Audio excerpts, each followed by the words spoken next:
Stick with the plan? Oof, not so sure about that. How to always be adaptable. This is largely in response to Coach's Chat with Kieran. On Twitter, they pose this question, how often do you end up sticking with your plan that you have for a practice session?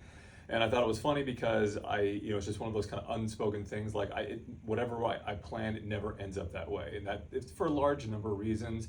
It could be environmental. We end up with a smaller amount of space than we had anticipated. We end up with a different number of players because some didn't show up.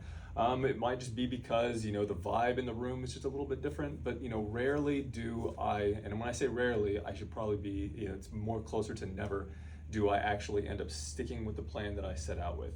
And so, because of this, or in spite of this, regardless, there's some things that I kind of keep in mind to kind of help me whatever we end up having, whatever ends up being, some things that I do to try to keep it simple. First is over plan. I always show up early to the extent that I'm able to, and I will always set up a grid, something like this. I'll have my cones set up and laid out, and they'll usually be about 12 yards apart, and I'll try to do at minimum, 1, 2, 3, 4, 5, 6, 7, 8, 9. And this allows me to, have something arranged so that I can have a play session to start with however many players show up. So, if I'm anticipating 22 and all 22 show up, amazing. We have, 2 grids that we can set up for 4v4 plus 3. We can have, a session here or an activity here, and they can effectively be mirrored so that I have my 4v4 plus 3 rondo. And I can have this going, and I can have the same thing mirrored on the opposite side. Players show up, we have our 22, we play 4v4 plus 3 on both sides. Or if it's, if we end up with 18, it could be 3v3 plus 3 on both sides and just sort of rotate through. And that's a really easy way. That over planning, always being prepared with some kind of directional rondo, is a really good way to make sure that, when the inevitable change or, change strikes, having that over plan, having grid set up already that you can manipulate, is really effective. And these kinds of grids are nice as well because, let's say, second thing, reading the room. Players show up, they're maybe a little bit tired, a little bit dragging, and you want to do something immediately to kind of wake them up. I might just remove that middle cone. We're going to do a little bit of buddy ball. I'll set up a goal on this side, and we'll use this space, and we'll play buddy ball, which is basically you get a partner, you hold their hand, you have your 2 teams, but the buddies have to they have to hold hands the entire time to play. It's really ridiculous and silly, and usually, especially for players who might be a little bit dragging, it immediately kind of gets them kind of woken up a little bit.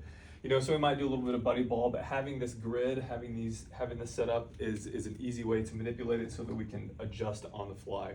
So in addition to over planning and reading the room, I do always try to make sure that my sessions and activities are always alive. Whatever we do, can I try to always maintain some viability of attack, defense, and transition? So with those directional rondos, with buddy ball, however it ends up being, however we start out, can I always make sure there's attack, defense, and transition so that whatever goes on, players are having the opportunity to tick those boxes. I'm having to attack, I'm having to defend, I'm having to manipulate the opposition, I'm having to deal with the opposition.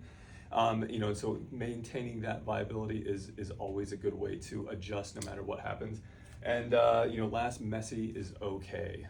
With that idea of over planning and the idea that it's never going to end up being the same, being adaptable is important. And so by trying to rely on the things that you have found successful about 50% of the time, but then also, experimenting, trying new things about 50% of the time is okay. Because if you might have an idea that might work well in your mind, and you get out there and it doesn't work so well, that's okay. You can always cycle back to the things that do work. And so, but oftentimes you might have something that you might not have thought might have been well, and all of a sudden, hey, this activity that we came up with works really, really well. So even having done this for quite a few years now, it does happen that things that I think might work well might not work so well, and that's okay. But by allowing myself the grace to kind of experiment and just be okay with a little bit of messiness, that is always going to help me increase the number of ways in which I can connect with players and increase the number of ways I can adjust to help them out. And I guess last but not least, the unspoken fifth, coach as many sessions as possible. With different ages, different numbers, the more you can run sessions and have have that ability to interact with players, the more likely you're going to be successful, whatever strategies you use. So stick with the plan, never, but that's okay. And that's how by always being able to not stick with the plan is going to encourage your ability to adapt. Cheers.